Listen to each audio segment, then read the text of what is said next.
Hello everyone and welcome back to HUD Bricks. Today is a very special review of a fantastic Marvel set, which is Avengers Tower Battle. This set is set number 76166, has 685 pieces, 7 minifigures, and retails for $90 USD. Starting from the bottom, we have this hatch that can open up to reveal the garage for the Avengers hover bike, which can fly out like so. The second play feature on the bottom of the tower is that you can hit this lever to knock out the arc reactor. You can split the tower open from the middle to get a better look at the interior. Once again, hit the lever on the back and it knocks the arc reactor out. On the other side, you can also see the garage for the Avengers bike. Next to the arc reactor, we have this cool little hollow computer with the sticker on the front to show some different switches to control the arc reactor. On the other side of the arc reactor, you can see another computer console which is also a sticker. It shows the whole Avengers Tower and how the arc reactor is powering it. The arc reactor itself is very self-explanatory. It is very much Iron Man based in its color scheme and is very compact. On the other side of the interior of the first floor, we have a small garage for the Avengers hover bike, which just sits on a slope along with several modified tiles. Now it's time to move up to the second story.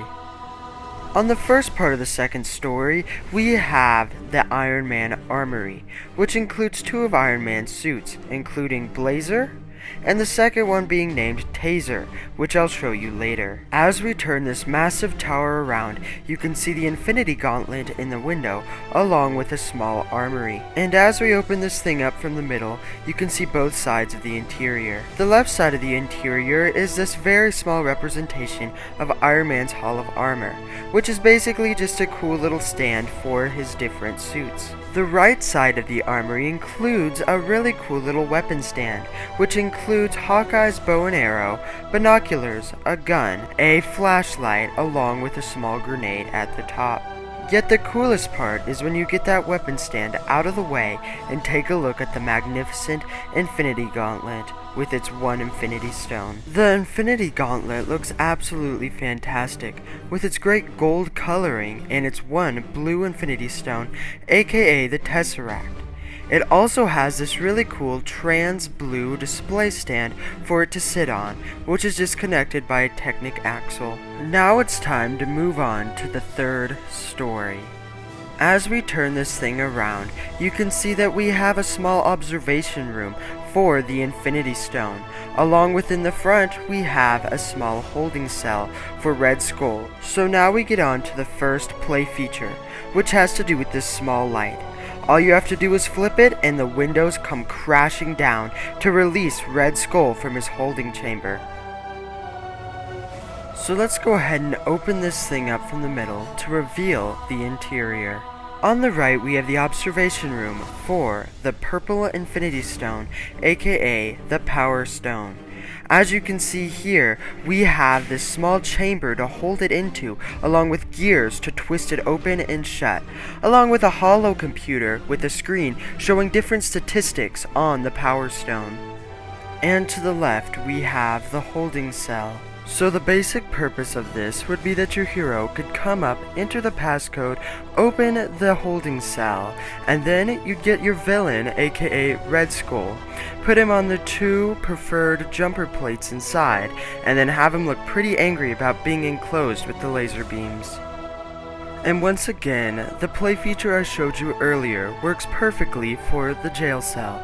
You see, you get your AIM agent, he pops off the windows and helps Red Skull escape. Now it's time to move up to the 4th floor. The 4th floor includes a balcony, the very iconic Avengers logo, a game/TV room, and, last but not least, a really cool play feature. LEGO did an absolutely fantastic job at perfectly designing the Avengers logo with that fantastic medium azure color, along with the great shapes and forms of the different angles. Now, even though the balcony looks absolutely fantastic with all the tiles and curves, it has an ulterior motive, aka a fantastic play feature. How it works is that you get your hero, or whoever would be standing on the balcony, and because there are tiles on it, when you pull out this side Technic piece, it knocks the whole thing off.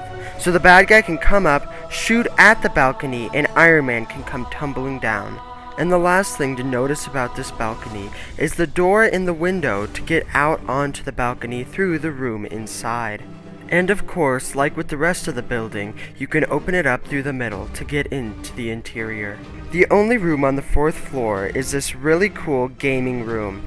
You can see that we have 2 swivel chairs, a game console, and a small computer. We also get this really nice gaming controller with that great print and mold. The computer has a call on hold from Hawkeye, and on the other side of the room, you can see that we have a video game, aka TV, that has Red Skull and Captain America battling inside of the video game, which is really a cool sticker. And another great thing about this TV is that LEGO included another 2x4 tile that you can interchange for a different display of the news. And now we get to the very top of the tower, which isn't really a story, more of a platform, with a few ever so small details including windows going all the way around, a few satellite dishes, and a small place to put a minifigure. So this area could have several uses, but I'm not quite sure what those jumper plates are actually meant to be. The first thing you could do is put a minifigure up there to be kind of like on a lookout duty. Or you can also put the Avengers hover bike. It doesn't quite fit up there, but you can make it fit. But overall, you could put some extra boxes or different things there, but what I think it's intended for is to put a minifigure up there on lookout. Now, on the back half of this final story, we have a blank area. Now, I'm not sure if it's LEGO being lazy or trying to get us to be more creative, but you can have some room to customize your tower. And last but not least, here are the satellite dishes. The first minifigure up is of course Iron Man. This is the Iron Man that we've gotten all throughout this season, and when you take off his helmet you can see that we've got Tony Stark with a replacement hair for when he takes off the helmet. He also has his heads up display when you take off the helmet on the back. As I do the turnaround, you can see some great printing on the torso, legs, and back. Unfortunately, the helmet does not lift up. Now we can see here that we have all of these different power blasts. I love how it looks for his feet, and I believe that that is based off of his endgame appearance. The next minifigure in the lineup is Black Widow. She has some absolutely amazing printing on both the torso, the legs, the back, and even the arms. Her 2 accessories are 2 handguns. She also has an alternative face that shows her getting pretty angry. Now we've got the bad guys. First up, we've got the Mastermind, Red Skull. This is his new appearance for 2020, and he looks absolutely fantastic, with great printing for his robes on the front and back, and the Hydra logo on his belt. You can also see that great red face paint with all the different lines showing that it is a skull. You can also see that he's got this massive gun with a stud shooter at the front, which can easily be shot with the flick of the switch. Next up, we've got Red Skull's cronies, aka the AIM agents. The first AIM agent has this huge grappling hook that has this really cool neon green wire that will shoot up and get him wherever he needs. He also has this gun. The second AIM agent doesn't have the big grappling hook. Instead, he just has a gun, standard soldier, and some pretty decent printing. But these 2 figures are far from the highlight of the set because we have gotten a whole heck of a lot of them. And the last 2 minifigures aren't technically characters because they are Iron Man suits. The first one is called Blazer, and you can see he is named this because of his fiery pattern with the flames coming up from his leg printing, which is absolutely phenomenal. You can see he's got gunmetal gray and that dark red all around him. Plus he's got black printing with all of that incredible detail for the little specifics in the armor. You can also see his helmet is just like a regular Iron Man helmet, but has exclusive printing for this set. Underneath, however, he just has a clear head, for it is just a model or mannequin to hold the suit up. You can also see right here, we have all of these flames that can come out of him, because the main feature of this suit is that Blazer can shoot fire instead of just beams. And the last figure in this set is another Iron Man suit, aka Taser. You can see he has that exclusive blue coloring for his suit, along with all those great detailings on the legs, front, and back of the torso. You can also see he has that kind of samurai type thing going on across his shoulders, which I believe is an exclusive coloring for this set. He also has an exclusive helmet for this set with that dark blue coloring. As you can see here, he also has the blasts like with the rest of the minifigures. He's got laser beams this time instead of all the fire blasts, and he also has fire blasts coming out of his feet. And the final part of the set is this awesome Avengers hover bike. You can see how it looks absolutely fantastic with the stickers on either side in the Avengers logo.